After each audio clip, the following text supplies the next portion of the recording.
retro. The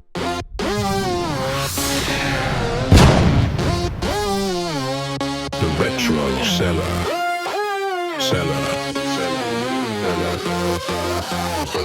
The retro seller.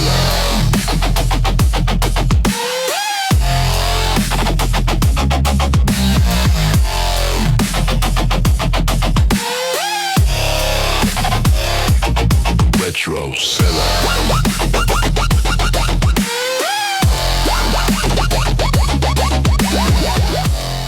Hello everyone, and welcome to the Retro Seller, where today we're going to be taking a look at the Powkiddy Rgb20s. Now this has been on the market for a little over 3 years, so it's not exactly new, but I did manage to get it for a pretty decent price. If you want to get it, you can get it on Amazon for about $59.89. AliExpress has it for somewhere in the neighborhood of $50.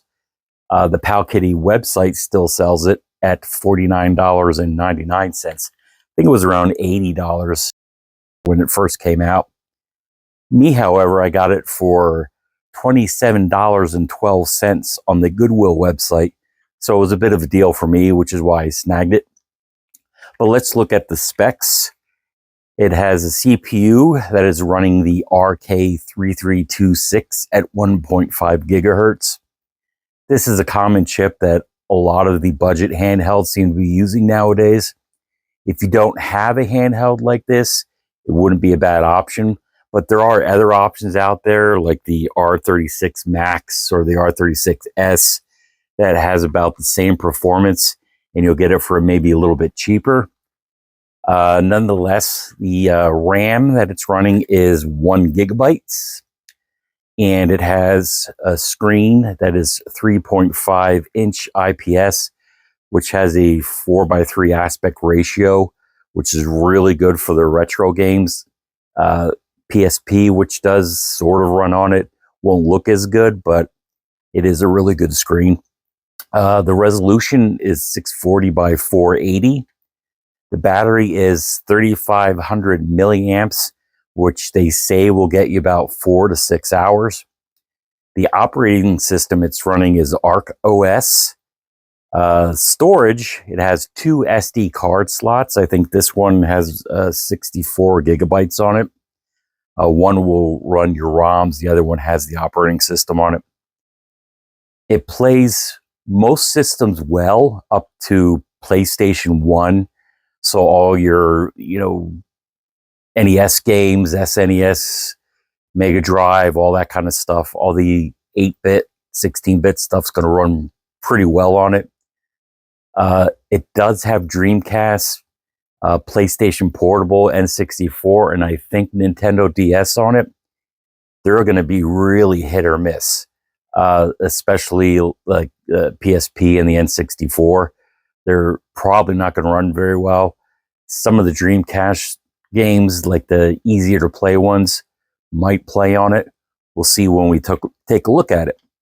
But as usual, we'll see what we get in the box with this and play some games on it to show you some of the performance and see if this is something that you want to add to your handheld emulation collection. This is the box for the Powkiddy Rgb20s, and as with most of the Powkiddy devices, it's a no-frills box. So if boxes are important to your collecting, this wouldn't be for you. I personally don't care. So how about we open it up? And here is the console itself, as we already saw. Let's see what else we get with this thing. We get what is probably the worst instruction manual I have ever seen with any device like this. It's pretty much useless. You're not going to learn anything from that. You also have the USB-C charging cable, which is nice that they include it, but as usual, no brick. And last but not least, we have these silly little things. These are stickers that you're supposed to peel off and place over your console, which is a very Chinese Japanese kind of thing.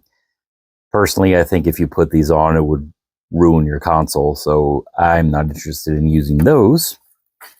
And how about we look at the console? So here is what it looks like. The build quality is good. It's a good quality plastic. It's not too shiny, so it's not going to slip out of your hand or show fingerprints. There's the screen, which is a 4:3 aspect ratio, IPS.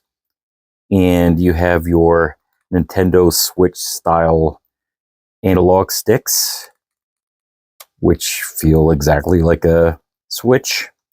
Very common on all these devices these days. Here is the D-pad, which I am not a fan of this. I mean, it's a good D-pad. Don't get me wrong. It feels good. It feels like it would be responsive. But I would just prefer that it would be switched with this analog stick, because I'm more used to playing on these kind of retro games with a thumbstick, and this is going to be a little bit weird. And as far as comfort-wise, it's awkward where they put it. I'm not quite sure why they did that, and this thing would go up several points, in my opinion, if they switch those. So we'll see how that feels when we play. Anyhow, you have your A, B, X, Y buttons.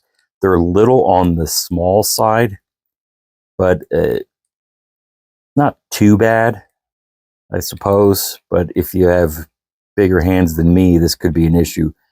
Perfect for kids, but not bad. They don't feel bad. They're not too rubbery. They're not too clicky.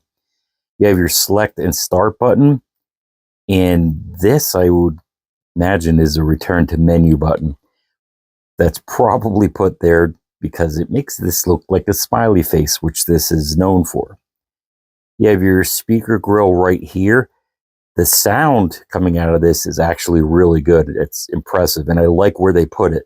So if it was down here or somewhere in the back, it's possible that your hands or fingers would go over it and block the sound, which with this location, you're not going to have that problem. So I like that they did that. Over here, you have your volume control. You have your SD card that contains the operating system, which is Arc OS. And over here, you have your SD card that contains your ROMs. You have your power button and your reset button here. Nothing on the top, and on the bottom, you have two USB-C ports. One's for transferring files, and the other one is to charge, and you have your headphone jack right there. And as far as on the back, you have the L1, L2, R2, R1 triggers on the back. They're not horrible. I like how they raise the inner ones up just slightly, so you're less likely to bump into them when you're playing. But, you know, they are a little on the clicky side, and not too many of the games on this will require the trigger buttons. Maybe your PlayStation systems and up will, but you're not going to really use these all that much. But that is a look at the build quality. How about we turn this on, play a few of the games on some of the systems. We'll do usual quick run through, and then we'll call it a day on this video. After booting this up into Emulec, this is the menu. As you can see, the screen is pretty darn good on this. And let's just scroll over and see what we got. We have arcade with 1,928 games, CPS 1 with 32, CPS 2 with 37, CPS 3. We don't need to count the games, 6 Naomi's. Good amount of PC Engine. Yes, Famicom, NES, SNES, Nintendo 64. 187 games. That's going to be really interesting to see how those work. Game Boy, Game Boy Color, Game Boy Advance, Nintendo DS, Mega Drive, Sega Genesis, Dreamcast, only 17 of those. Neo Geo, Neo Geo Pocket, Neo Geo Pocket Color, PlayStation 1, PlayStation Portable with 62 games. Script setup, all games. As you can see, it has 21,070 games. You can add and remove your own ROMs if they don't have the ones that you're looking for. There are resources out there for you to see how to do that. It's not that difficult. And back to favorites. So here's our look at the game menu for the PC Engine. I really like how this is set up. You can change it to a different style. This is, however, the one that I prefer. And I just like how it shows you the box art and a scene from the game. This is a pretty nice setup.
Let's crank it up a notch with some PlayStation.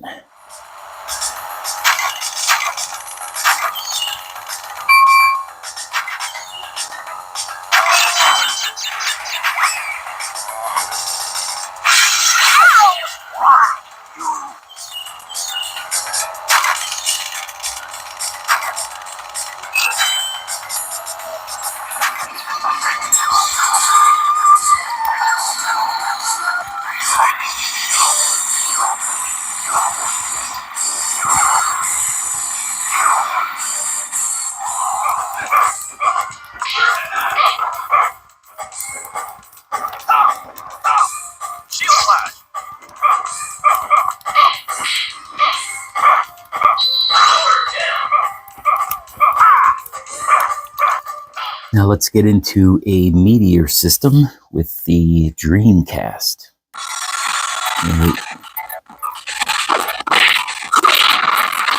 Well, as expected, Dreamcast isn't running all that great.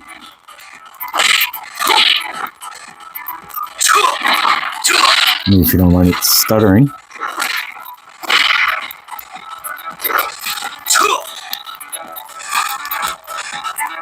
So if you press both analog sticks, that will take you to the RetroArch menu where you can zoom, restart, close the content, screenshots, and you have your save and load, and options, on-screen overlay, control, cheats, all this stuff. So what we're going to try to do is scroll around in here and see if there is anything we could do in the settings. Frame delay. Let's do that and see what that does. Actually, how we do that? It's a little better, but you still heard the audio issues.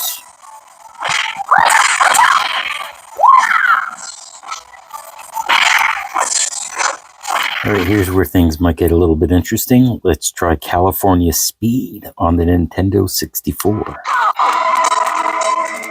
Hey.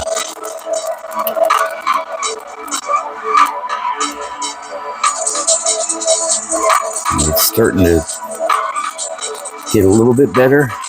Audio is a little janky, but it is somewhat playable, I suppose.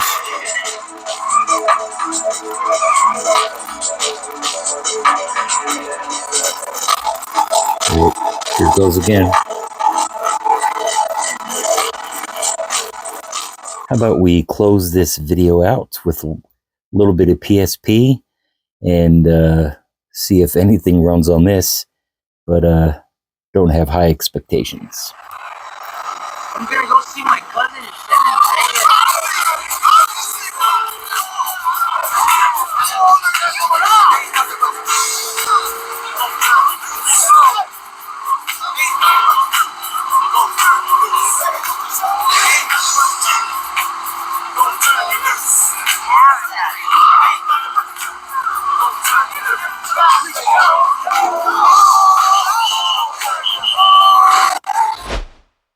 That was our look at the Powkiddy Rgb20s.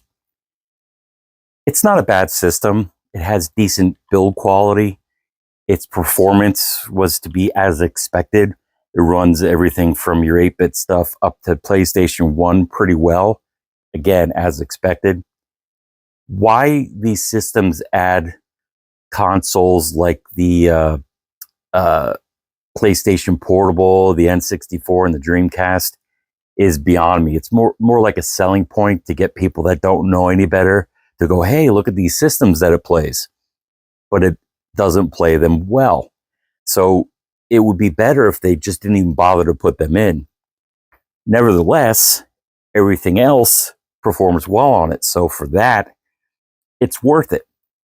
The cons, like I said before when we looked at it, is I'm not a fan of where they put the D-pad. For the retro games that this is designed for me at least, the D-pad functions better than the analog sticks. So had they reversed them, it would be even better, at least for me anyways.